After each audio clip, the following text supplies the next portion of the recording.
আমি আপনাদের জোর হাত করে বলছি, পীরের আওলাদ, আপনারা আমাকে মানেন আর না মানেন, তো আমি যতদিন বেঁচে থাকবো সত্য কথা বলে যাব। ভারতবর্ষের মানুষকে, বিশেষ করে মুসলমানদের আমি বলছি, ভারতবর্ষের কেন্দ্রীয় সরকার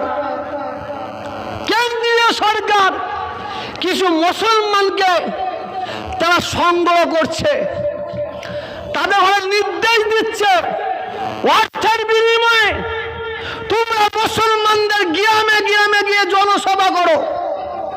আমাদের পশ্চিম বাংলায় দু একটা দালালকে অর্থ দিয়ে তাকে নির্দেশ দিয়েছে, তার ঘুম হারাম, রোজ সকাল হচ্ছে বেরিয়ে চলে যাচ্ছে, যেতে হবে তাকে।